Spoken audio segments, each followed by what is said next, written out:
Hi and welcome to Cheekyricho Cooking's unboxing of the Anko Kmart sausage roll maker. The receipt, a user manual, instructions with a few recipes in it, safety precautions, and it has a 12-month warranty. Quite light, 240 volt, and has an Australian plug and non-stick coating, and that's what it looks like inside. It will make 4 sausage rolls at once, and you don't have to just make sausage rolls, you can make other stuff in this. Like its big brother, the Family Piemaker, it will stand on its side in your shelf of your cupboard, taking up that much space, and it's an 850 watt appliance if you're needing to know that for an inverter or some such. Let's see what this little puppy will do, shall we? I'll give it a wipe out with some warm soapy water. You can't immerse this machine in water obviously, but it does have power indicators and no power adjustment. It's either on or it's off. Okay, it's had a wipe out now and I've read the instructions. This is the power button and this is the ready light. Now you load it while it's cold. When you first use it, you might have a bit of a manufacturing smell come from it, but don't worry too much about that. It'll disappear after the first use or two. We have just some frozen blueberries here. Use fresh ones if you've got them, but they're really expensive and the frozen ones are just as good. Don't worry about that ice on there. I've got 50 grams of caster sugar on 200 grams of frozen blueberries, and I also have 20 grams of potato starch. Now, we've talked about this in the past. Potato starch gives it a clear sauce. If you use corn flour, it's going to actually be quite cloudy. You can use arrowroot, but arrowroot makes it go a little bit like chewing gum. It works, it's clear, but it's not as good as potato starch, which of course is gluten-free. I'm not using gluten-free pastry in this recipe, but if you do, you'll have gluten-free blueberry rolls. Now, this needs to be completely mixed around. I'm not going to cut this pastry because I've read the measurements in the book and it says that all you really need to do is lay it in, push either the filling into the center or use a spoon to load it. So we'll get that out of the way for the time being. Peel the plastic back on half of our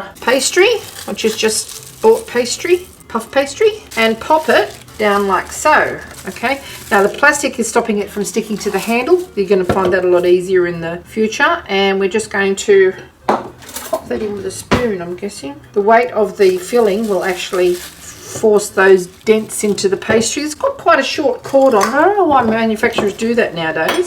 Now, we're not cooking our blueberries. All we're doing is loading them into our Anko or Kmart Family Piemaker. As the juice comes out of those blueberries, it will mix with the sugar and it will mix with that potato starch. Hopefully we won't get too much of a boil over. And when we lift our other edge over, the pie maker will actually cut itself off. Now, you know about as much about it as me at this stage because I've never used it before, but we're trying to make this as quick and simple as possible for your family. Now, because they're frozen, they're not actually going to compress down, so we can't really load them higher than what would normally be the indentation on this side here. Otherwise they won't seal off properly. So any little pips and hollows, just press it down.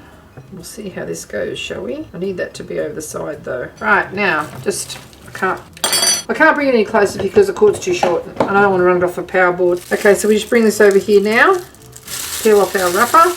I would be inclined to press the sides down so that it's actually, so you don't have to worry about there because it's already just folded in half. Be a bit more exact when you're pushing it into position so that it's a little bit more over one side than the other. Now we're going to close the lid,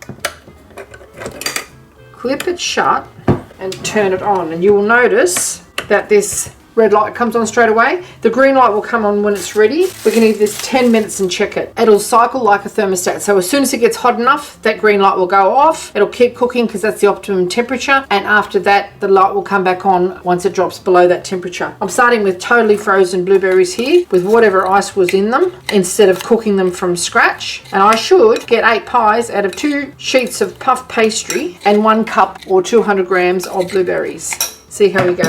Okay, we're just going to check our little blueberry turnovers now. Oh, burst out a little bit. Still nice and crispy though, by the smell and sound of things. I'm going to leave them a little bit longer. Okay, after 15 minutes, we're just going to unclip it. Pop these little fellas out, if I can. Pop them onto a board to cool, and we'll just switch that off before we use it again. While they're just cooling, we've got a wet cloth here. Be careful you don't get a steam burn doing this. Any little spillovers or whatever, you can just wipe out and it's ready to go again. I haven't greased this because puff pastry is really quite fatty, and I'm going to use a serrated knife to cut it in half, but I'll snap it in half to start with and see if that works. Yeah, pretty well. That's what they look like on the bottom, but it does cut quite easily. And I will show you what it looks like inside. I'll let it cool a little bit first because it's really quite hot. You might hear little sizzle noises happening while it's cooking, and that's simply the pie maker cooking the steam off. Okay, that in there with a shake of icing sugar, and I'm going to serve that with a dollop of coconut yogurt. Just to show you what it looks like inside, so you can see that the potato starch has actually thickened up the juice in there. Do you see that? Not running out, not going anywhere. And they're just with raw blueberries, and we're just going to serve that with a dollop of coconut yogurt. You can put cream or ice cream if you like, but the coconut's going to be really nice with it. And maybe a couple of fresh raw blueberries. There's a couple of raw blueberries on there. Okay.